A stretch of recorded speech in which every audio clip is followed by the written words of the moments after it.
All right, ladies and gentlemen, here we go. Our first game of day two, North America Trio versus TDF on my map. Welcome, everybody, to Faroe Islands. I'm excited. I hope you're all excited. Let's take a look at Trio's lineup. We've got Mil Muertos in the Shimakaze full torpedo spec, including unique upgrade with 12-kilometer torpedoes. Pato Dans Dazu Uwu in the Daring with a bit of a jack of all trades build. We got Aldo 479 in Z42 with gun build. Chaos 1313 in a Moskva with unique upgrade. Japan Drift in the Des Moines, also unique upgrade. Comet in Napoli with secondary build. And Sinan Black with Happafather's favorite ship in the game, the Plymouth. Plymouth, of course, famous because it runs radar, smoke, and dies. Malprez in the Montana with a sniper quick scope setup, and Shigure Tears in the Kremlin with the full tank build you would expect from a Kremlin. Very, very much a tank build, even with vigilance over there. That's right. What do we got for TDF, sir? Let's have a look at the TDF lineup. We've got the same 2-4-3 setup here. So we've got headed to the south. We've got Sideshow's Daring. Relatively standard build there. Nothing that really leaps out as being odd. Exterminator's Gdansk. Okay, a little bit leaning into the guns a little bit with the 3-point skill. 5420's Napoli, like we have been seeing with Napoli. Lot of leaning on the secondaries when possible. Gelman's Moskva headed here towards mid, wearing top grade gunner and unique upgrade. On his left, Engineer 85's Des Moines, also running unique, along with heavy AP shells. Like to see that on Des Moines. Love that skill on Des Moines. Spartans Vermont. And yeah, that's a pretty typical kind of Vermont build. I'm not used to seeing. A little odd to see maybe that 3-point AA skill, Zaf. I'm curious as to the value of some of those skills in that right-hand column in a match like this. I got nothing on that one. Me neither. Wicked Little Witch is Montana. Very much a survivability build here, running the slot 5 unique upgrade along with basics of survivability and fire prevention. Fronted by RR San Martin. Again, top grade gunner. A little bit on torpedo reload there. And then Blue Monkey's gearing. Dazzle, Zaf. Look at that. Dazzle. And some smoke. It's running smoke mod along with unique upgrade. Right. So most gearing players in COTS will trade out, will run Swift and Silence instead of Dazzle. But Blue Monkey chooses Dazzle instead. Interesting. So early deployments, we've got kind of 3 ships going to mid. We can see Trio making a play for B already. Both teams already onto their home cap and moving forward. And then, of course, Trio also ducking the Shimakaze right into the A cap. I'm going to be very curious to see how this Plymouth gearing engagement works, but it looks like Blue Monkey is not really interested in moving up there quite yet. Yep. And reminders for everybody, Marcel Grozovoy were banned in this match. A little surprised to see all this radar defending the B cap, Zaf, and none of it being used. Yeah, like... Yeah. I'm highly confused by this decision right now. Well, I mean, who can realistically shoot into B? Well, Montana and Vermont. From those positions, no, they can't. But that's the thing. The Des Moines position in particular feels very. I mean, the Moscow position I like. This is fine. He can take shots and as the Daring takes a big hit. Yeah, caught on radar by the Gdansk. Yep. I think that was the Napoli that slapped him around a little bit.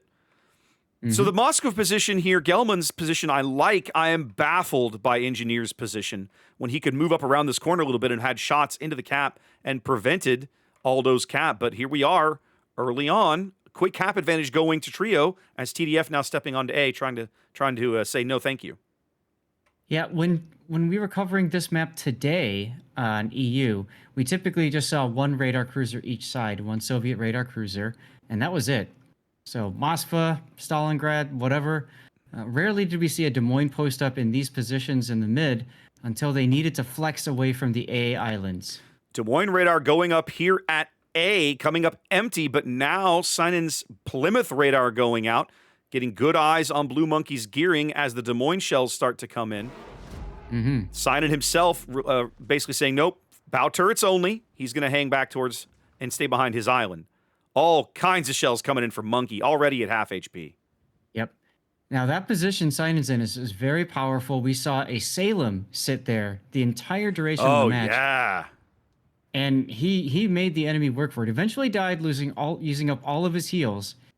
But man, was 2 ships held off 4, maybe 5 ships for the duration of the match. Unfortunately, the rest of their team didn't do so well. Salem would be really strong in that position. Now, all of those radars not coming up in time to prevent the A cap from flipping for TDF. Both teams ticking up 2 caps now, but it did cost Blue Monkey heavily in terms of health.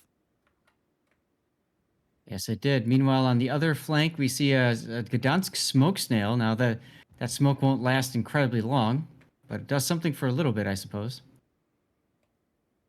Gdansk is spotted? Must have fired his guns. He must have had his guns. Yeah, he's got shells coming in. Must have taken a shot somewhere. Seen a lot of people play Gdansk today. We didn't see that many yesterday. We but didn't a see lot of people but today. Yeah, you're going to see a lot more of them as the tournament progresses, because it's essentially it's almost the same as taking a Kleber but slapping a radar on it, right? And so it's an incredibly strong ship in the right hands, at the right time. If you time the radar correctly, if you have friends around, that smoke radar trick is incredibly good. Right. Most of the Gdansks we saw today weren't able to utilize any of that. And I think that's one of those ships where teams are just going to have to learn the hard way through experience how to use that ship. Yep. Or simply choose not to if they can't figure it out. Sigurtiers is sitting broadside to a Vermont who's firing HE. Wow.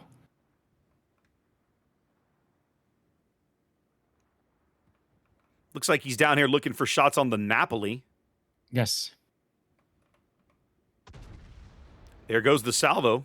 See if he gets anything out of it. Napoli's armor scheme tends to be a little trolly if it's angled correctly. Blue Monkey takes a torpedo from the Shimakaze, goes down back at the A cap. I was wondering, I saw the Shima put those out there, and I wondered if Monkey was going to wander into them. I meant to go back and check, but I got distracted. So that is a huge loss for TDF up here at the A cap as Trio picks up first blood. Now, their Napoli just got absolutely smacked by somebody. Must be this Vermont again. Still firing the HE, Zath. I mean, guess you don't need to think about it. I mean, I suppose, I don't know what to tell you there. I guess you figure when you got all these flame-throwing ships around, just adding the 18 inches of HE just makes it just that much more potent, I suppose. I'm not sure precisely. But now TDF's going to have their work cut out for them at the A cap, trying to keep Mil Muertos' Shimakaze off the cap. They're moving Witch's Montana in. I presume they're going to try and push the Montana in right here on this little island spit on the northwestern corner of the cap. I've seen players, I've seen some early other games where people have tried to own this position as well. Did you see any of that on EU today? You're talking about like Charlie 3? Yeah, like Charlie 3 or its opposite. Yeah, like its opposite number over here, depending on which team you're talking about. We watched a Worcester and a Yu Yang and some other destroyer, Z42, all in that corner. Worcester got taken down to 500 and change hit points and lived. That's the same game that Salem just got farmed out. The Worcester just kept lobbing shell after shell after shell. Yeah. It was wild. Which turns but has not cut the throttle yet, or maybe she sped up a little bit. Looks like torpedoes up north are going to be no big deal, but the turn is going to cost a ton of HP. Sinan's Plymouth moving up to get all 16 barrels in, and oh my goodness, there it is, Montana. Malprez's Montana doing the heavy lifting there. Goodness gracious.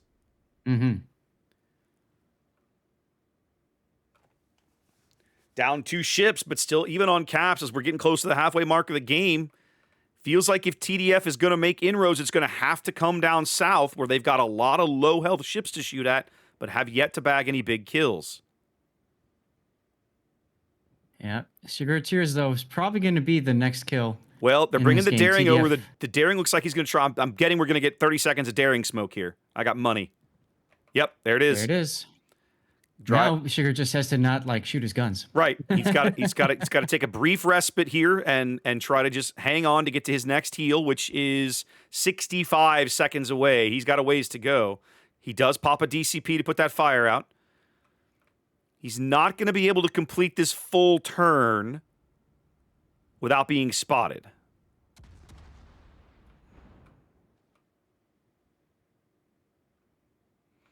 $250-point lead-ish. Yeah, ish. For Trio here. Under the halfway, game half over. All the kills. The rest of the map? All the kills for Trio. Today. Yeah, and B has been so static. The Moskva, now they've moved Engineers Des Moines up, I think, to try and help keep control. They're using him to keep control of the ACAP. His radar's on cooldown. San Martin radar is on cooldown for 25 more seconds. San Martin's taking blind shots. I love that. I love it too, but I think the trouble is the San Martin radar is going to come up with about 8 or 9 seconds left. He's going to time for 1 salvo on the Shimakaze. Yep. Oh, we backed up a little too far. Woo! Japan drifts Des Moines, ready and waiting for the AP there. I saw that. Radar in 2, and bam. I'm waiting for the radar. Where it is. Wait for it. 2 seconds. Nope. They're going to pick up the cap. Little too late there. Little too late. The timing had to be perfect, and it was unfortunately not. And so now, down caps and down ships. They desperately need this kill on Shiguri. They're going to get it.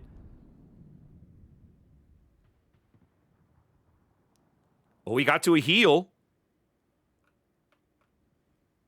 They've got to secure this kill if they want to stay in the game. There it is. Heal or DCP, so yep, that's it. Okay. So they've clawed back a kill now, but now they'll never get back into A. They just don't have the control or the ship pieces available. They need to make a play for B. D is a long way off. I think the play is going to come here at B with the Moskva Vermont push. They also have to not lose their Napoli. 50 for a 20 is about to beach broadside. You can see all the shells coming in. And he's going to smoke now. Yep. He's got 40 seconds of smoke to try to get out of there. Just got to exercise that fire discipline, not fire his guns. He should be fine. He's got a DCP available. Gelman's Moskva takes a torpedo, pushing towards B. Here's his radar. I have to believe Trio's going to drive Malprez's Montana around the corner and just punch this Des Moines in the nose, but right now it's not happening. Yeah, I've been waiting for this for a while. I keep looking at the mini map, thinking, "All right, when's he gonna go?" Yeah, like it just be ready to grab it. It just feels like it feels like it's just not. It feels like it's taking a little too long to develop, right? Mm-hmm. Lots of shells going out for the San Martin. Yeah, they're San not Martin. really connecting. There we go. Gelman's Moskva now onto the cap. They're starting to hit now. They can see Aldo Zed. Hydro up for another 90 seconds. They know exactly where to look for him. Spartans Vermont beached himself. Ooh, good hits on the Zed. Engineers Des Moines does take a torpedo as Malprez comes around the corner and just punches him There's the Montana, in the face. But why you move up? Don't move up into this. Oh, no. Oh, he's turning away. Don't give him the shot for free. Back out of it. Make him come all the way around if he wants it. Oh, no, Zath. Well, I feel like Engineer hit the W to try to dodge torpedoes, and that forced him in this position. That may be. That may be. I hadn't considered that. Still, Malprez turning the way he does means Engineer still has a little bit more time because he can only use his rear turrets. Yeah, he took the bow turrets out of action. That's right.